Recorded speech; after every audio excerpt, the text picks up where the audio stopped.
Hola, un saludo muy especial a todas las personas que nos acompañan en el marco de esta actividad, el Festival Oiga Mire Lea en su octava versión. Yo estoy muy contento porque tengo el placer de tener hoy como invitado a Junior, un gran amigo de redes sociales. Les confieso que lo acabo de conocer hace 10 minutos, yo no lo conocía en persona, pero hemos hablado de salsa muchísimo en digital.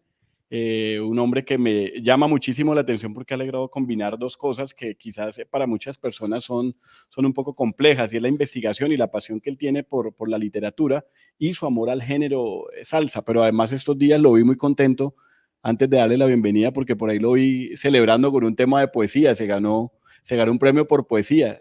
¿Qué significa la poesía para usted y tiene alguna relación con la salsa? Bienvenido, Junior. Muchísimas gracias, Ricardo. Muchísimas gracias a los organizadores pues, de el Oiga Mire Lea, un festival literario al que hace rato, pues, en el que quería estar incluido, ¿no? Estaba como a la espera ahí, y siempre cuando logro combinar pues, esas dos pasiones, yo creo que llego a ese estado como de contentura, pues, porque pues no es fácil, no es fácil, digamos, poder asistir a estos espacios y hablar de lo que uno le apasiona, ¿verdad? Entonces, claro, pues estaba ese premio de Festival de Poesía en el marco del Festival Internacional de Poesía de la ciudad de Cali, pero aquí lo que nos convoca es la salsa, y tanto la poesía como la salsa, digamos que son rutas que llegan como a los mismos senderos. Siempre tengo en el panorama a este señor Tite Curet Alonso, y si alguien me habla de cómo combinar eso, pues yo pienso en este compositor que era también un poeta, un creador, y en ese sentido también pues la figura de ese Dios que es capaz de, a través de la escritura, crear unos universos que tienen que ver con un sentir y una identidad del pueblo latino, y eso es lo que nos convoca hoy. Y el hecho de que también le hayamos apostado pues a esta transmisión en streaming, pues me alegra, porque de todas formas Salsa Sin Miseria, que es el colectivo que yo represento, parte desde lo digital, ¿no? La primera apuesta fue tratar de ayudar a conservar esa memoria de la música, de la salsa, a través de las redes sociales, que sentíamos era un espacio que de pronto no se había explorado bien, y bueno, ya son como unos 6 años trabajándole a este proyecto que va para encima. Bienvenido. Yo hace 6 años, precisamente, no sé si por ahí esté la Mona Estefanía, en algún momento creo que conversamos en un café y me dijo, no, tengo un proyecto buenísimo, se llama Salsa Sin Miseria, y me dejó como en punta. Cuando lo veas vas a ver. Y cuando yo empecé a ver el diccionario y comencé a ver el movimiento, sobre todo de los contenidos, el aporte gráfico del equipo que ustedes tienen ahí, que es estupendo, y la conceptualización del tema de salsa, conectado con eso que usted acaba de hablar, ahora que mencionó a Tite Curet y que menciona a todos esos juglares urbanos, que son personas que tienen la capacidad de conectar todos esos arquetipos con los cuales la gente se ve representada. Cuando uno escucha un Juan Albañil, cuando uno escucha un Pedro Navaja, cuando uno escucha esas canciones que tienen quizás tanto de social, también logran conectar a la gente. Y me llama la atención, y ahí parto a hacerle la primera pregunta. ¿Por qué ustedes deciden, siendo tan caleños, apuntarle a algo que ha tenido un impacto global tan chévere, con un término tan nuestro como es sin miseria? Cuando uno dice servime un trago, pero servímelo sin miseria, y ese es un término muy nuestro de la calle, del barrio. ¿Cómo logran conectar eso y de dónde sale ese nombre? Sí, bueno, el nombre precisamente sale de esa expresión que acabas de mencionar, a la Mona, que todavía no ha llegado, Stephanie. Estefanía, que es una de las integrantes del colectivo. Somos 5 personas: Sergio Valdés, Juliana Velasco, Cristian Rodríguez, Estefanía y mi persona. A la Mona el papá siempre le decía, cuando quería sacarla a bailar: camine, mi hijo, vamos a bailar sin miseria. Y esa frase pues a nosotros nos parecía como muy pegajosa, y que en últimas encerraba también ese imaginario colectivo de lo popular de Cali, ¿cierto? Y yo creo que Salsa Sin Miseria pues desde un principio ha sido muy ambicioso también como proyecto, porque hemos visto también la acogida de la gente. Cuando empezamos a dar los primeros pasos, todo surge desde las redes sociales. Hay un grupo de amigos, nos encontrábamos, tuiteábamos, escribíamos cosas por Facebook y demás, salíamos a bailar y en algún momento dijimos, bueno, hay un espacio que de pronto no ha sido como explorado, sí, y es el espacio de las redes sociales. Y las redes sociales tienen algo particular, y es que todo aquello que logra viralizarse de alguna forma tiene que ver con el lenguaje y con la imagen, con el concepto de lo visual. Al no ser nosotros ni músicos, ni bailarines de escuela, ni melómanos, sentíamos que desde las carreras y lo que habíamos estudiado y la profesión de cada uno podíamos aportar, además porque pues había a la cabeza alguien que dominaba muy bien este tema de las redes sociales, del diseño gráfico. Entonces empezamos a trabajarle a eso, una imagen que nos representara visualmente, pero también una manera de expresar ese sentir, porque claro, hay todo un bagaje en el ámbito salsero de Cali que tiene que ver específicamente con los bailarines de salsa, pero también con los melómanos. Claro. Digamos que a todas estas personas que integran ese gremio, pues les agradecemos que hayan abonado bastante ese camino, pero sentíamos que la manera en que la salsa se difundía todavía seguía siendo como muy acartonada, muy tradicional, muy apegada todavía a la memoria, y la memoria estaba ligada de unos datos discográficos que son importantes, pero que todo quedaba ahí. Entonces, pues a partir de esas habilidades que teníamos, vimos en principio la oportunidad de empezarle a apostar a un trabajo gráfico desde el diseño, que fue lo que empezamos a promocionar desde el principio, y un trabajo del lenguaje. Pues mi goma es la literatura, estudié literatura y me dedico a eso, y es como mi vida entera también el trabajo con el lenguaje. Entonces yo sentía que podía también aportar desde ahí.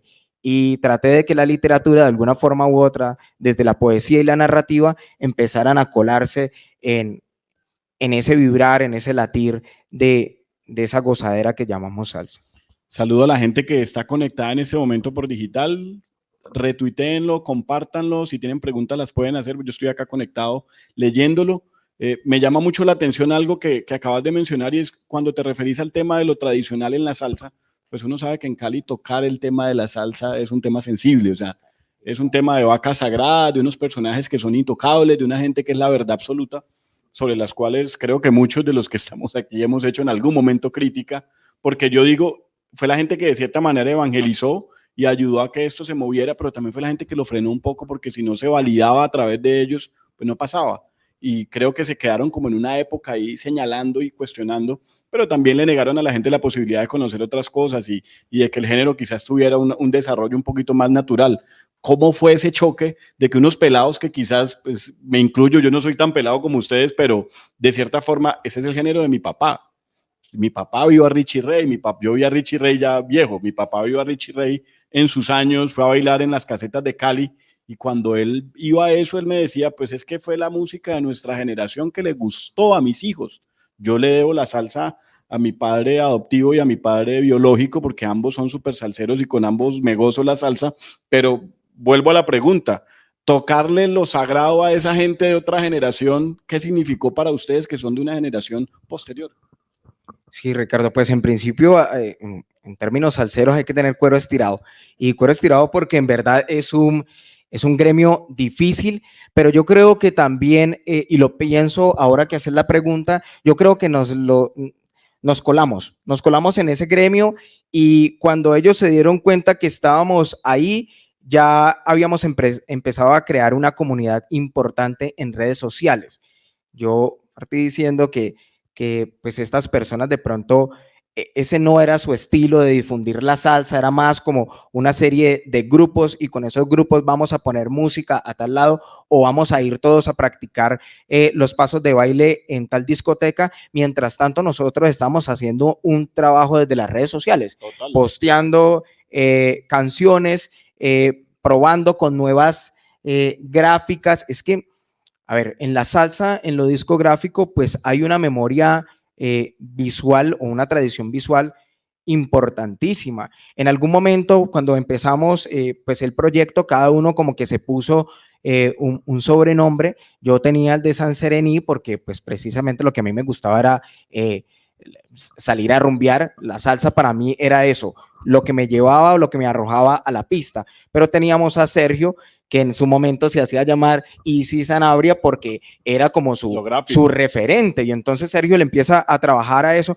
y en las redes sociales, todo lo que estéticamente, de manera visual, pues esté bien, eso pega, eso jala. Claro. Y si además de eso a la gente se le entrega la salsa de la manera como ellos la viven, que es con esa gozadera, y no son los textos enormes hablando sobre una discografía que, insisto, es importante la cuestión de los datos, pero es meterle ese picantico de la salsa, pues la gente le atrae.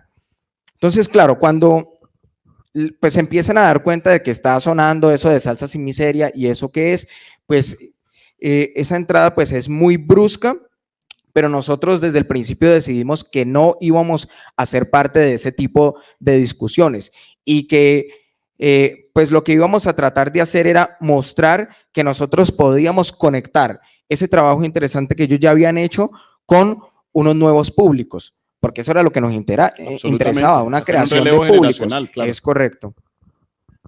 A mí me llama la atención algo, y no sé si es una dulce casualidad, una feliz coincidencia, es que el tema de las carátulas, y por ahí que está Sergio, yo sé que él debe tener esto muy claro. Las carátulas de las bandas salseras de los 70 son unas carátulas disruptivas, son unos estilos raros, uno ve a un Ray Barretto con una pinta de Superman, o ve unas cosas que son extrañas, ve la carátula, por ejemplo, del trabajo de Ray Barretto de Other Road, que es una cosa extraña. Uno dice, hay una apuesta ahí también desde lo estético que felizmente coincide con lo disruptivo de esta generación que es tan gráfica y tan visual. Yo creo que ustedes se apalancan muy bien en eso y logran como hacer un match que los conecta y que hace que la salsa, lejos de verse como una cosa de viejitos que van a bailar allá con una botellita, se vea como una cosa cool, chévere, que conecta a esta generación, digamos, desde lo hipster, desde también lo chévere que puede ser parcharse la salsa.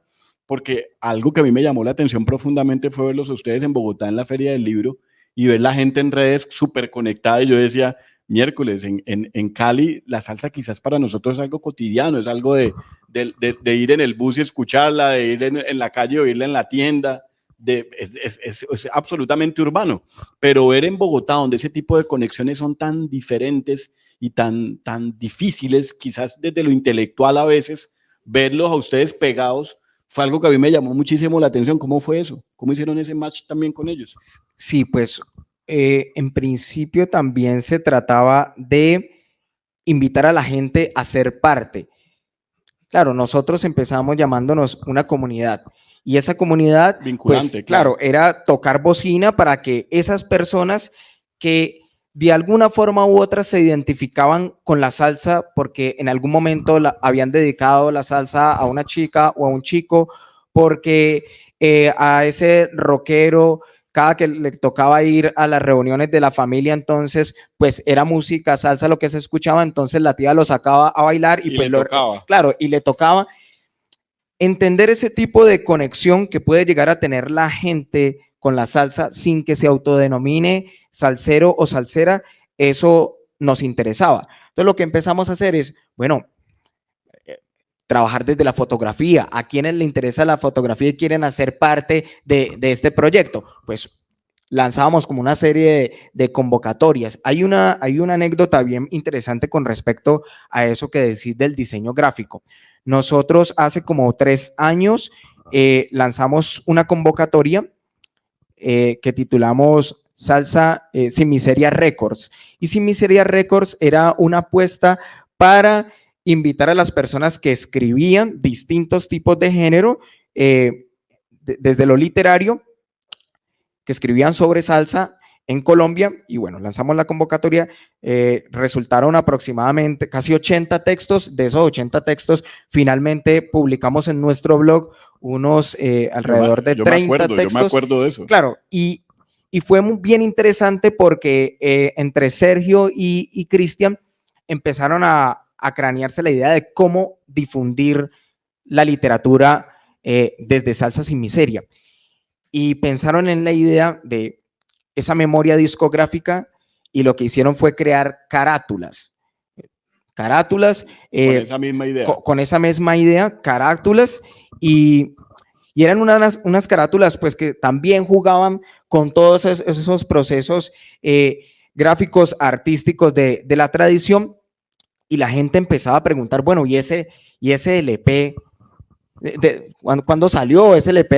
Claro. ¿De dónde es? ¿De quién es? ¿Cómo así? Y pues la idea del LP pues era simplemente invitar a la gente a que visitara el blog y a que leyera los textos, pero esa era la forma de promocionarlos. Entonces, sí, de hacer el clic y poder entrar pues al terreno de lo literario. Por ahí va la cosa, siempre como botando ideas. Sí, yo me acuerdo que hubo uno del Cano Estremera por esos días, que incluso creo que ahí fue donde nosotros nos conectamos y empezamos a hablar, y siempre me llamó la atención eso, sobre todo porque en pandemia yo me encontraba encerrado en la casa como todos los que estamos aquí, porque todos nos encerraron como pájaros, y dentro de esa locura y dentro de todo ese frenetismo de esos días, a mí me llama un grupo de melómanos de Canadá. Entonces me dicen, no, que queremos que participes y no sé qué, y me invitaron a echar carreta de música ahí en un Zoom. Y me dice, y te vamos a mandar a tu casa en este momento un regalo. Y yo, chévere, pues me imaginé que me iban a mandar una botella de algo, alguna cosa. Y me llegó el diccionario de salsa sin miseria. Yo no lo tenía, la mona me dijo, cuando nos veamos te lo entrego. Pues obviamente no nos vimos porque cayó pandemia y me llegó por correo el diccionario. Yo no había tenido la oportunidad de tenerlo en mis manos, comencé a hojearlo y me comenzó a dar risa porque primero le da a uno respuesta de cosas que uno jamás se hubiera preguntado. Por ejemplo, San Serení. Yo conozco San Serení por la canción de Ismael Rivera. Yo he escuchado hablar de, no sé, de muchos términos que ustedes tienen ahí que le ubican a uno, pero uno los conecta es bailando. Uno nunca se hubiera preguntado qué carajo significa esto. Y me parece digamos que una labor muy minuciosa el haberse puesto a investigar y no solo llegar al significado de lo que la palabra representa o el término en cuanto al mundo salsero representa, sino con el tono tuyo, porque yo identifico la prosa tuya que es pícara, que es un poco como hablamos en Cali y que conecta cuando uno los lee en digital y uno dice, estos manes se parecen a lo que son, o sea, están representados fielmente en su escritura, en su estilo, y yo pienso que ahí vos lográs como construir, no sé si un personaje o una voz que narra desde Salsa sin Miseria, pero sí le atribuís una personalidad bien caleña y bien interesante desde ese tono. Sí, pues el diccionario salsero surge como una línea de contenido. Entre todas las líneas de contenido que manejábamos, esa fue una. Y la premisa era básica.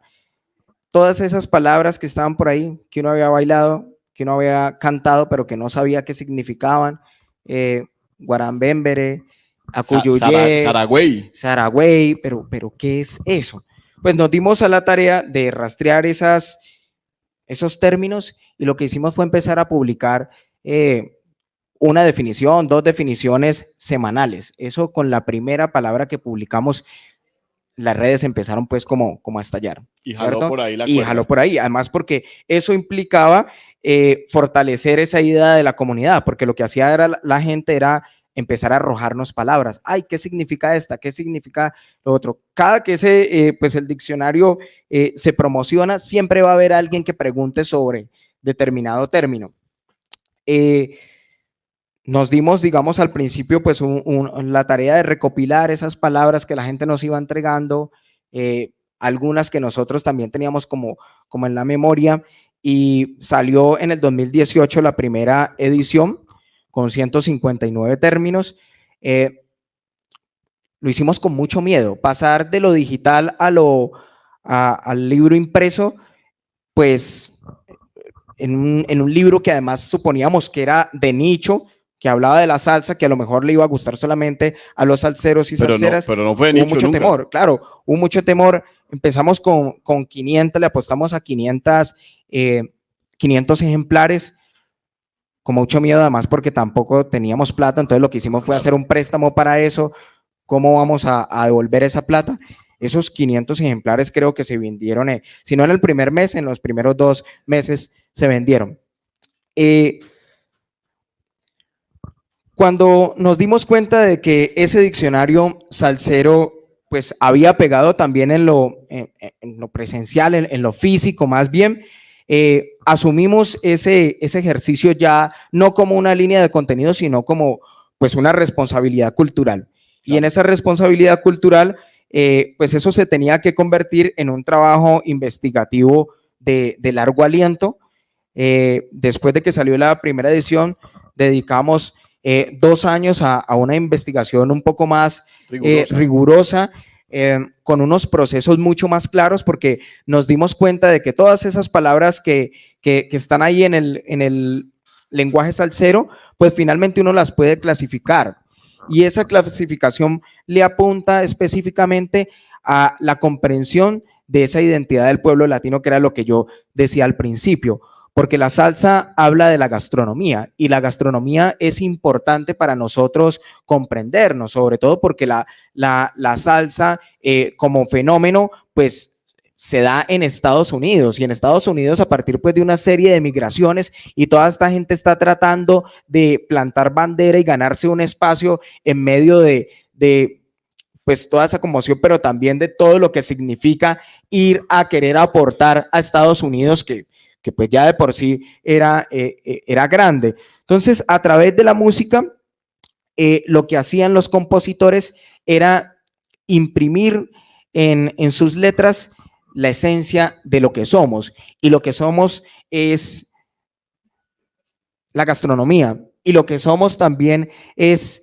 esa religión que llega de África, que se asienta en Cuba y que tiene una fuerza que se desborda, ese sincretismo religioso. Entonces tiene santería, pero también en la salsa está la terminología que tiene que ver con el baile y con esa esencia contentosa y gozona de la salsa, pero también tiene que ver con los ritmos. Y hablar de salsa, pues muchas veces la gente dice, no, vamos a bailar salsa, o me gusta esa salsa, pero resulta que cuando está hablando, cuando uno le pregunta por el tema, pues uno se da cuenta de que es una guajira, es una guaracha, es un guaguancó. Entonces, como toda esa suerte de ritmos que en últimas los metemos en un solo saco llamado salsa, pues convergen en ese espacio y hacen parte también de una categoría. Pero también están los coloquialismos, que es esa manera con que el pueblo utiliza la lengua y empieza a crear desde ella. Estamos melo, Sisa, estamos melo.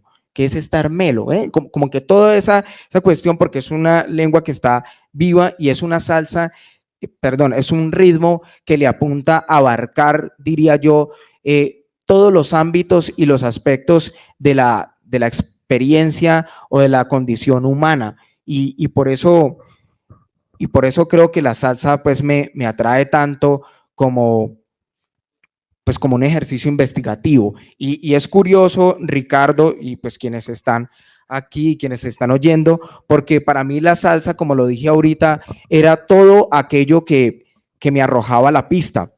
Yo ni siquiera le prestaba atención a las canciones y a las composiciones, y eso que yo vengo de estudiar literatura, pero para mí la salsa era todo aquello que me invitara a bailar.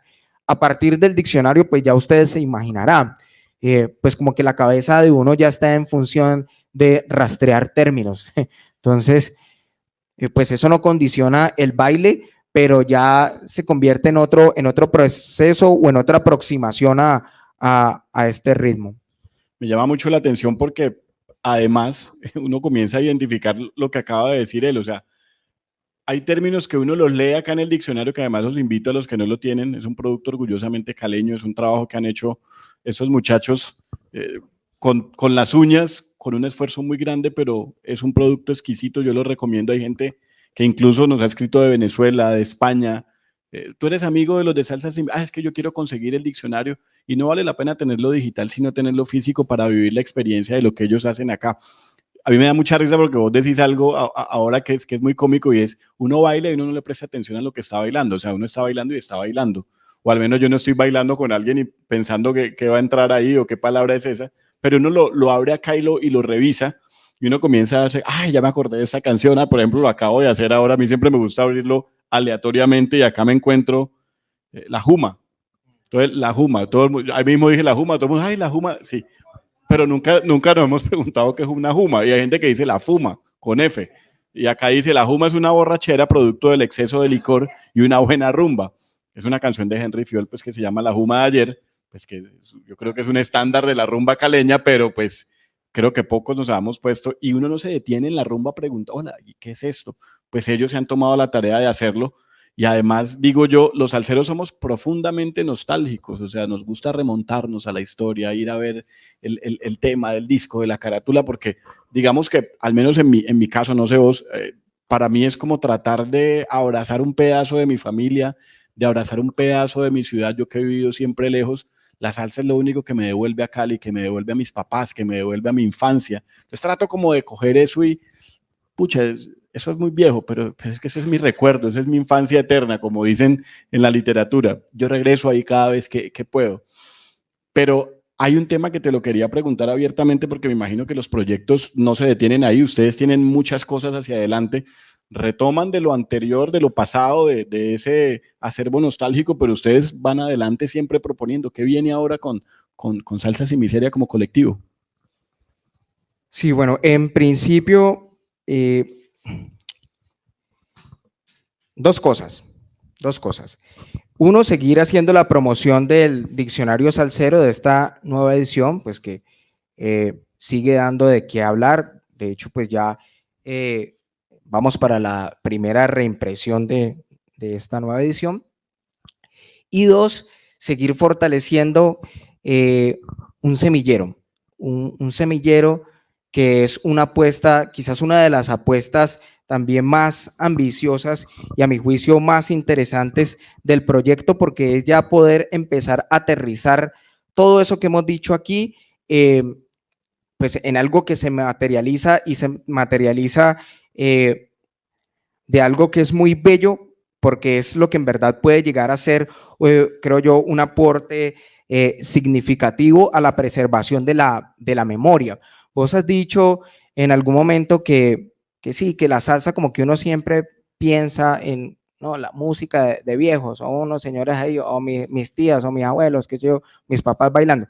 Pero entonces, desde Salsa Sin Miseria y de la cabeza de Estefanía, surge el semillero de niños melómanos, La Nueva Guardia.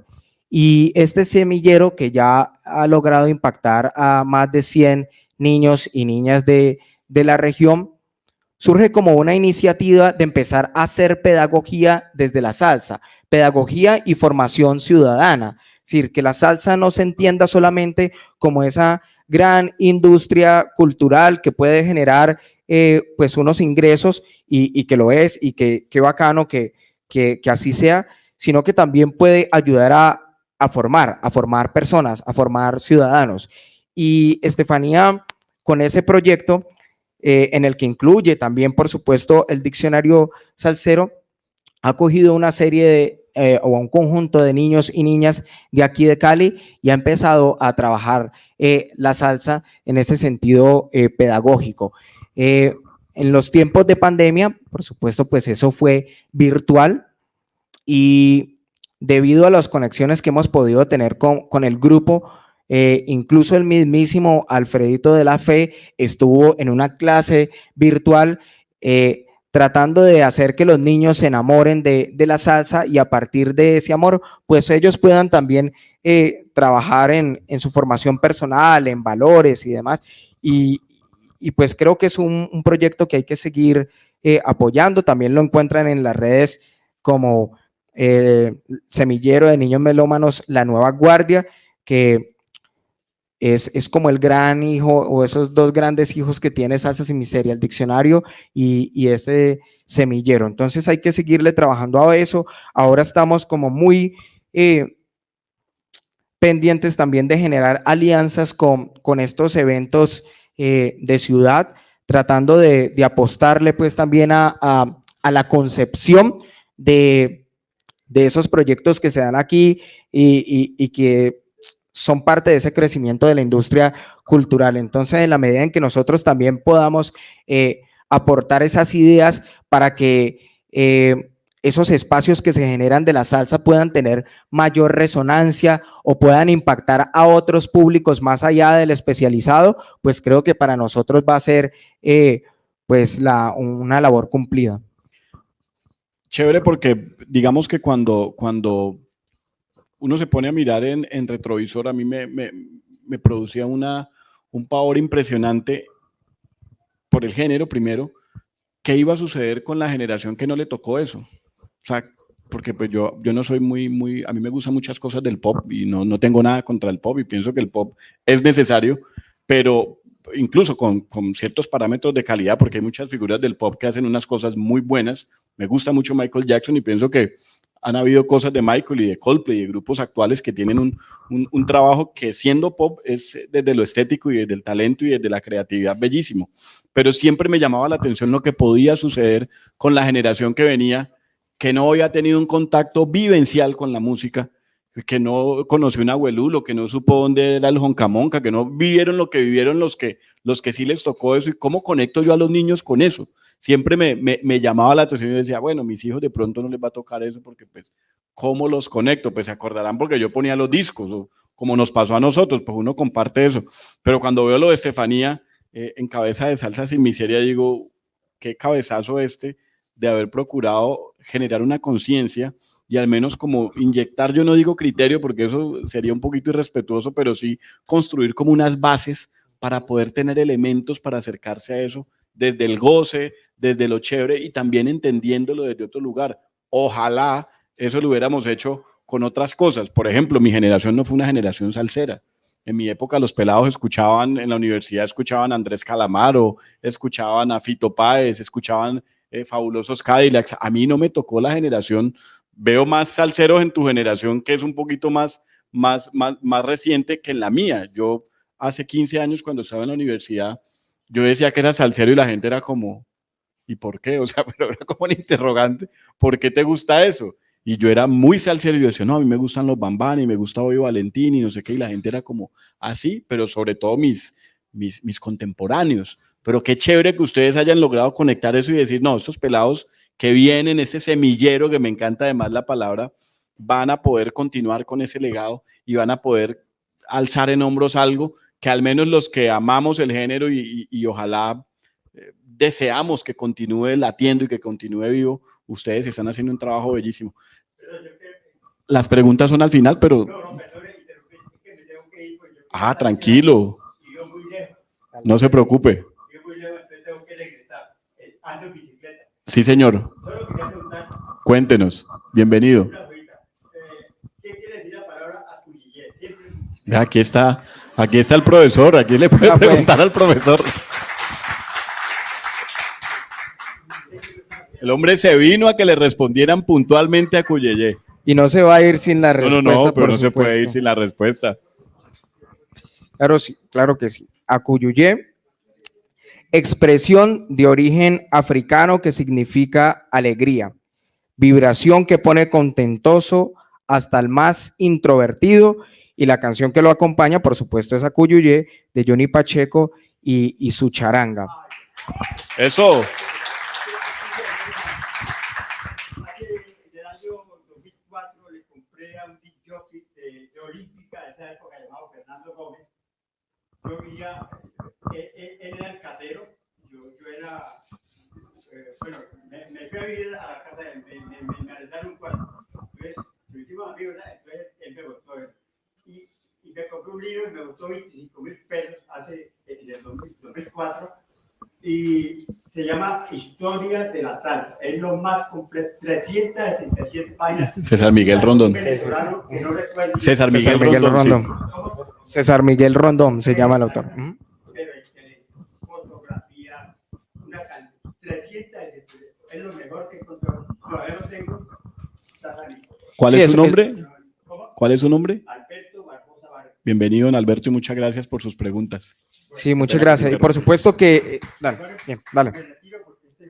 Dale, tranquilo, don Alberto. El salsero es comprometido, se vino en bicicleta a preguntarnos el nombre de una canción. Eso. Cuidado ahí, don Alberto. Bueno, se fue don Alberto, pero me llamó la atención que el hombre hace rato acuyuyé. Sí. Acuyuyé. Para el salsero eso es muy raro porque cuando yo llego, mi proceso fue muy diferente porque yo yo tenía Cali en la cabeza desde niño, pero yo no la viví, porque mis papás me llevaron muy pequeño a vivir a otra parte, y yo estudié mi carrera en Bogotá, y terminé estudiando en la Autónoma por un asunto, pues, ahí de un traslado y de un trabajo que resultó acá. Y cuando yo llego, yo decía que a mí me gustaba la salsa, pero me llama mucho la atención mi llegada a Cali, y vos lo dijiste ahora, que para mí la salsa era la salsa, o sea, y había salsa normal, y había salsa romántica y la de bailar. Aunque yo era salsero, o creía en ese momento que era salsero, llegar a Cali fue entender que cuando yo iba a un sitio, pero ese es de salsa, pero ahí ponen pachanga. Entonces, salsa, pero es pachanga. Y este no sé qué en el troncal, pero eso es de alcoba. Entonces es alcoba. No sé qué en Agua Blanca, pero eso es timba. Y eso es progresivo. No sé qué en el diamante, pero eso es montuno. Y eso es guaguancó, y eso es pasta, y eso es de los 70, como... Y el salsero como que tiene el margen muy claro de venir de aquí hasta acá, esto es orquesta power, y esto es no sé qué, y esto es golpe, y esto es montuno. Pero mi papá, por ejemplo, es no, Randy Carlos, Joe Quijano, René Gran, o sea, pachanga. Y el pelado joven, el que va, por ejemplo, a Cimarrón y a estos sitios es, no, yo soy de NG La Banda y de los Bambán. O sea, hay un margen como muy claro y un límite que también yo me imagino que sociológicamente eso determina unas conductas y unos comportamientos muy particulares, porque el montunero no se parece nada al pachanguero, y no se parece nada al man que le gusta la salsa clásica de Fania, y no se parece al alcobero. Yo fui una vez, hice un ejercicio con un arreglista puertorriqueño que se llama Julito Alvarado. Julito estaba aquí en Cali y me llama y me dice, ve, yo quiero vivir la salsa como la viven en Cali, porque no sé a dónde irme. Y me llama un amigo, ve, en el Troncal hay un show un encuentro de coleccionistas de salsa alcoba. Y yo me llevo al man, y el man no podía creer que cosas que él había grabado hace 30 años, aquí la gente las bailaba con la pista llena, y él decía, yo sé que el arreglo es mío porque identifico la pluma mía, pero yo no me acuerdo cómo se llama esa canción, ni me acuerdo que la había hecho, y era rarísimo. Sí, Esa particularidad del salsero, sí, ¿no? Eso que decís, pues es interesante porque en Salsa Sin Miseria también como que uno nos hemos dado a la tarea para poder entender ese público que empieza a llegar a la comunidad, pues nos dimos a la tarea de entender cómo fue que nosotros llegamos a la salsa.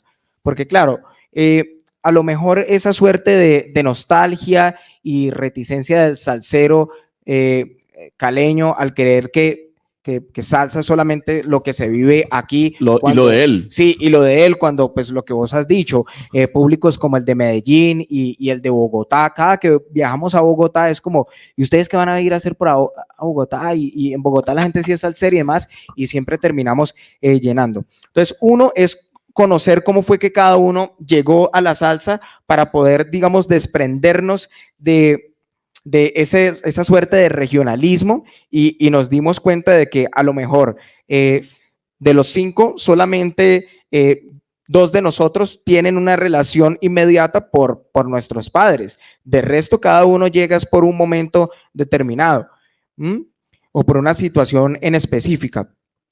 Pero también cada uno tiene como una línea de gusto. Ahorita que decías lo de la pachanga, yo me identifico muchísimo con la pachanga. Eso es lo que a mí me gusta. Pero póngale a la mona un alcohol y verás que ella se deleita, ni se diga. Cristian en este momento está yendo hacia atrás, entonces está yendo a un sonido de los 70 de Nueva York, y eso entre más pesado, mejor. Y experimental, y así cada uno. Entonces como que, porque es que muchas veces también uno identifica que, pues, que hay unas disputas precisamente por eso, porque alguien considera que la timba eso como que no suena bien, como que se aleja de ciertas raíces, entonces empiezan a haber como unas discusiones. Pues si nosotros tenemos pues esa variedad de gustos en nosotros, pues no vamos a venir aquí como a decir que sí es salsa y que no, qué es salsero y qué no. Pues basta con que usted se identifique con lo más mínimo para que se pueda ser parte de una comunidad. Pues así es que se gana público. De lo contrario, pues se queda uno como en esas discusiones malucas y infructuosas también, ¿no? Además, porque es un género que empezó en la convergencia, y si empieza desde la convergencia en Nueva York, si uno se pone a remontarse a la parte histórica, uno se da cuenta que entre 58 y 65 en Nueva York, a propósito de la Revolución Cubana, hubo una ebullición de sonidos y hubo una migración masiva de gente cubana que estaba allá, que le tocó quedarse, de gente cubana que ya venía tocando en los clubes de jazz de Nueva York, gente que llega de Santo Domingo, de San Juan, Puerto Rico. En Puerto Rico no había salsa, en Puerto Rico se escuchaba bomba y plena. En Colombia escuchábamos a Lucho Bermúdez y escuchábamos a Edmundo Arias y escuchábamos otras cosas. Sí, incluso la música de Olimpo Cárdenas y Julio Jaramillo y más para atrás, pues las otras corrientes musicales, pero uno se pone a mirar el epicentro de lo que es Nueva York. Nueva York nunca etiquetó, es que es a partir de aquí, desde acá sí es salsa y desde aquí para atrás no. El debate en Nueva York es absolutamente amplio porque ellos entendían que para un dominicano como Pacheco la salsa sonaba de una forma. Y era muy diferente a como la vivía Johnny Ventura, a como la vivía cualquier otro de los dominicanos que estaba haciendo salsa, o Ricardo Rey, que se decía puertorriqueño, pero que era de Brooklyn, y él entendía la salsa desde lo que un pelado que estudió en Nueva York y que tuvo el contacto musical de Noro Morales y de las cosas que el hombre tuvo en su imaginario fue. Pero si lo miras desde Harlow era diferentísimo, porque Harlow se forma en Cuba y vuelve a estudiar a Harlem. Cada quien como que le puso su sello desde la universalidad que tenían por vivir en la capital del mundo. O sea, además que la perspectiva que te da una ciudad como Nueva York, y a mí me llama mucho la atención cómo Nueva York se conecta con Cali en esa época. O sea, cómo Cali es la única ciudad, por no decir que en las demás no pasó, pero yo siento que Cali como que logra sacar esa bandera y decir, no, aquí quizás hay otro tipo de arraigos, pero aquí la salsa llega y se queda, no se va. Y la gente, yo he estado en muchas partes, en Lima, en Caracas, donde hay salseros, y dicen, no, pero es que ustedes en Cali ya son otra cosa. Y cuando uno encuentra ese tipo de procesos y de proyectos tan bacanos, uno dice, esto es producto de una ciudad como la nuestra, donde quizás algunos ya se nos volvió paisaje, pero esta gente se ha tomado la tarea de documentar esto, de investigarlo, de presentarlo de una forma bonita, donde también nos vemos representados los caleños, y eso es algo que yo le agradezco en nombre de los que no estamos acá, que nos toca verlo en fotos, en videos. Qué chévere cuando uno ve su ciudad representada en la literatura de lo que ellos están haciendo, cuando uno ve los posts, las imágenes que hace Salsa Sin Miseria, uno dice, esto es Cali. Yo no, y me da risa por los copies que ponen a veces, y digo, es que así hablamos nosotros, o pegale con duro, o todas esas cosas que ustedes dicen, y yo, qué bacano, ahí estamos pintados nosotros, y qué chévere sacar eso, Junior, y ojalá siga. Yo le quería preguntar algo antes de cerrar, porque ya el tiempo se nos está acabando, y es, ¿para ustedes el género está vivo? Porque eso es una discusión larga de años, y hay gente que dice, no, la salsa está muerta, eso ya no existe, eso eran los viejos, los de ahora no sirven, ahora, pero pues eso, horas y horas, pero ¿cuál es tu posición frente a eso? Sí, no, completamente convencidos. Y eso más allá de Cali, es decir, porque no nos interesa quedarnos como en esa suerte de regionalismo. Pero quien considera que la salsa ha muerto o que está agonizando, bueno, es que eso pasa en todo. Hay gente que es muy apocalíptica en ese sentido, pero la salsa está viva, y la salsa está viva porque se sigue generando contenido al respecto, y la salsa está viva porque cada vez más siguen formándose bailarines que no solamente se quedan en Cali, sino que nos están representando en el mundo entero y haciendo un trabajo de formación bien interesante. Y la salsa está viva porque también se está haciendo música salsa. Lo que pasa es que uno se queda solamente con lo que suena en las emisoras. Yo siempre aprovecho estos espacios para recomendar a un DJ aliado de Salsa Sin Miseria, que es DJ El Chino. DJ El Chino se ha caracterizado por difundir la música que se está haciendo hoy en día a nivel mundial. Contracorriente. Lo que pasa es que eso no suena en las emisoras, es un pero se está haciendo una salsa interesante, y el blog de él se llama Solar Latin Club, y ahí él está publicando pues constantemente, todos los días, casi que los que lo tenemos en WhatsApp, casi que todos los días nos llega una canción. Me desmentirá la mona, pero creo que ahí salió Jeremy Bosch, las primeras cosas Jeremy Bosch, por ejemplo, que a la mona le encanta Jeremy Bosch. Jeremy Bosch, los invito a que escuchen la música de Jeremy Bosch, buenísima. Creo que a vos no te gusta, ¿o sí? Bueno, hay gente que no le gusta, pero eso pasa mucho. Salsa Sin Miseria. Eso pasa con la salsa, además que lo que a mí hay gente que me dice, fulano de tal, y yo, no, a mí no me gusta, pero eso es salsa. Y yo, sí, pero no me gusta toda la salsa. Y yo creo que eso es lo chévere del género, como esa posibilidad. Pero qué bacano que menciones lo de DJ Chino, porque sí, yo siento que en cuanto al catálogo y a la programación radial, sí hay como una línea de cosas que se quedaron y a mí no me molesta. Antes de morir Cano Estremera, yo le pregunté por Eres Tú, que Eres Tú es un tema que solo suena aquí, y Cano me decía, el arreglo de la canción Eres Tú, yo lo monté para Cali, porque esa canción, desde que la grabamos, además que el arreglo de la historia es loca, porque el arreglo se lo hizo un alemán, que eso va para otro capítulo, él me decía, hay canciones que nosotros solo tocamos en Cali, porque cuando yo las toco acá en San Juan, y a mí me pasó algo loquísimo, y fue que fuimos a ver al Cano a Puerto Rico, y el Cano, la gente le pedía lo mismo, que él toca allá, pues el Caimán y la boda de ella, pues lo que pegó en Puerto Rico. Y la gente que estaba acá, ámame en cámara lenta, eres tú, pero me hiciste tuyo, en fin, todo eso. Sí, exacto. Y el hombre nos decía, no, yo no toco eso porque acá no lo conocen. Eso solo pegó en Cali. Y esos arreglos yo los tengo armados con mi banda en Cali, porque yo pongo eso acá. Y de hecho el man antes de irse, bueno, vamos a tocar Eres Tú. Y él tocó Eres Tú y solo lo bailábamos los caleños. Y era impresionante porque el tipo era sollado y cantando y los boricuas nos miraban como estos manes, porque, ¿qué es eso? No lo conocen allá. Y entonces se pone uno a mirar, Junior, que yo no sé si ustedes han analizado eso, la radio de Cali, en su afán porque el género no muera, pega discos de hace 20, 30 años, pegan canciones que en su época no fueron éxitos, como han pasado por muchísimas, pegó La novia de un amigo mío de Nelson Pinedo cuántos años después, y no solo eso, o sea, pasa con toda la música porque el caleño como que en su amor por el género lo recicla. En el LP, sí, y lo recicla con tal de que, pucha, vamos a pegar esto que no pegó, pero está pegando la salsa y está viva. Qué chévere eso, y qué bacana la posibilidad de que, como vos lo decís, otros talentos como DJ Chino y orquestas, ojalá, que están empezando, como Manteca Blue, como La Mamba, como todos ellos, pues tengan la posibilidad de que tengan un espacio y que la gente dimensione eso. Pues en nombre del Festival Junior, yo te quería dar las gracias y a todo el colectivo.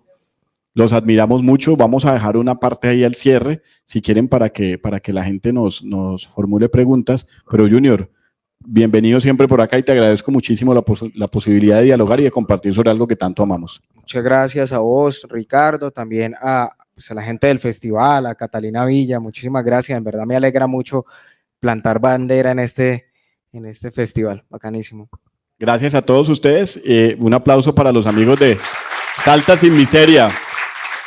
Y vamos a abrir el espacio para preguntas para la gente que quiera preguntar lo que consideren. Aquí vamos a estar con Junior para que le formulen todas las preguntas que quieran.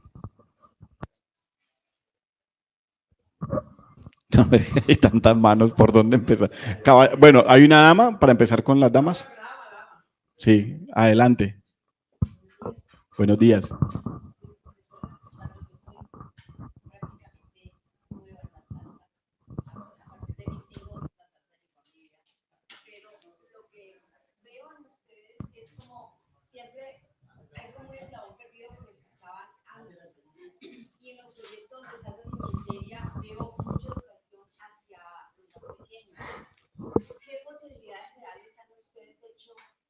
Para contactos, por ejemplo, en segunda o tercera edición del diccionario,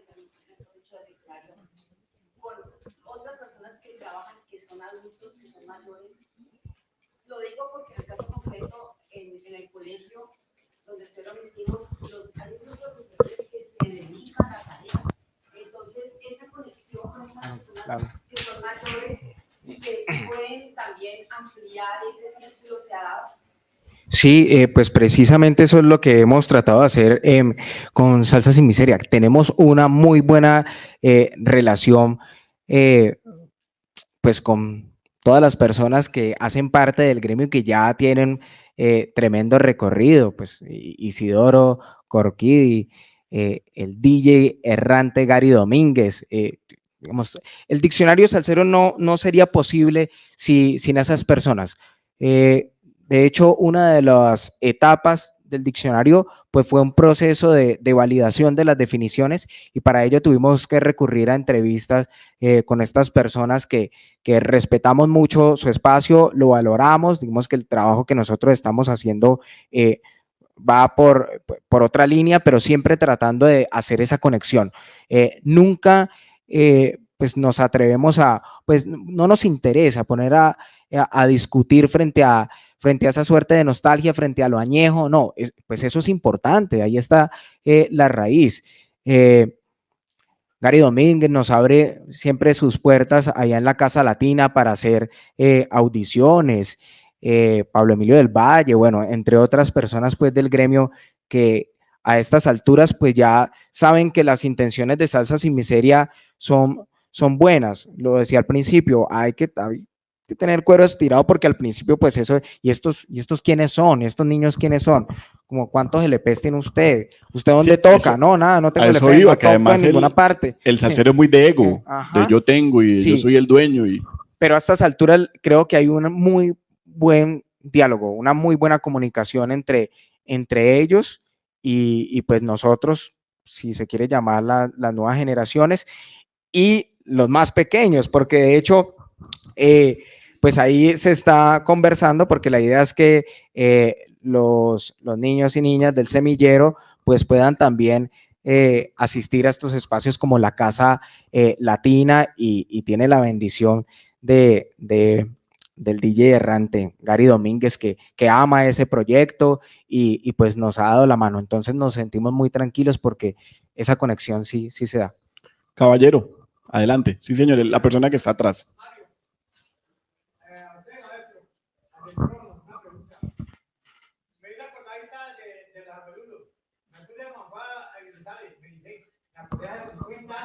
Hay dos épocas de los abuelos.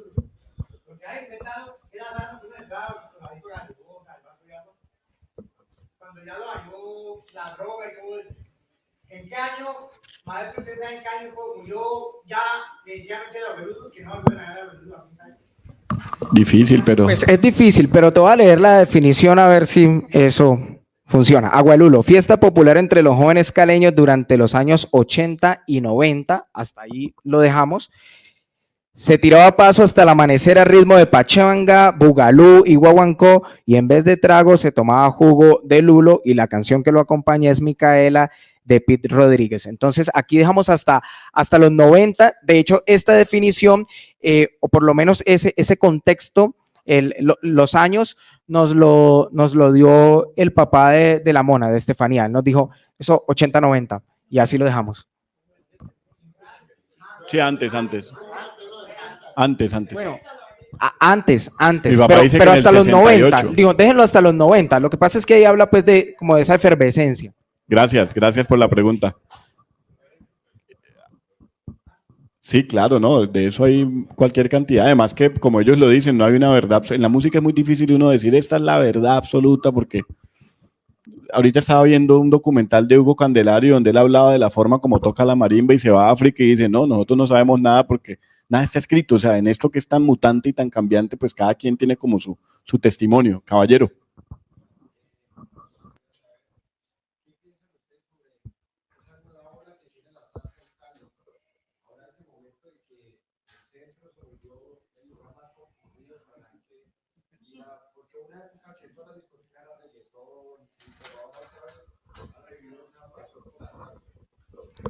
Pues a mí eso me emociona bastante porque es ratificar que la salsa sigue moviendo gente y sobre todo que vuelve también a esa, esto va a sonar también a nostalgia, pero es así, a esa esencia del barrio, ¿ah? Esa esencia del pueblo, de la reunión masiva de personas alrededor de la música y de una manera sana, ¿no? De una manera sana. Entonces, esa efervescencia, pues es un fenómeno bien interesante que sí sería bueno.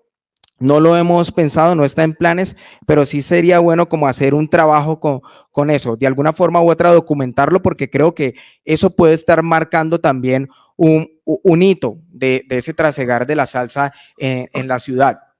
Eso hay que hacerlo. Además, porque pienso yo, nosotros somos muy absolutos en eso. Y ahora los jóvenes ya solo bailan. Yo creo que ahora hay cualquier cantidad de propuestas. O sea, yo creo que ahora la gente va a despecho, va a una serie de cosas y chévere. O sea, cada quien mata sus pulgas y vive sus penas a su manera, pero chévere también que existan espacios como lo que este hombre está diciendo, donde uno pueda reconciliarse de nuevo con el tema urbano en una zona tan bonita y tan tradicional como es nuestro centro, que es un espacio chévere, A mí al menos me encanta caminar y ver que eso está lleno de campanas y de cerveza y Además, porque el es que no, andén y la cosa. no estamos hablando de audición, digamos que las audiciones pues siempre se han mantenido aquí en Cali, pero no es una audición, eso es música y Claro. baile y toque Es fiesta, instrumento es fiesta. y enfiéstese y viva y Claro, goce. es una Es gozadera. el goce puro.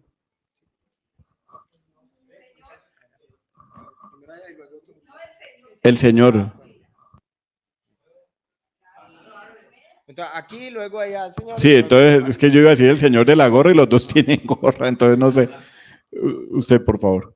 Bueno, pero vamos a hablar sin micrófono. ¿Quién más? Les agradezco mucho, está muy bonita sus intervenciones. Yo no sé cuál es el moderador y cuál es el mandante. Es una conversación abierta, sí. Ambos están muy capacitados. Yo no sé si estuve contigo en Bogotá, en la feria. Tú eres el que escribe también, ¿verdad? Yo estuve junto Un con él, autor. Ajá. porque promocioné mucho la salsa en Bogotá.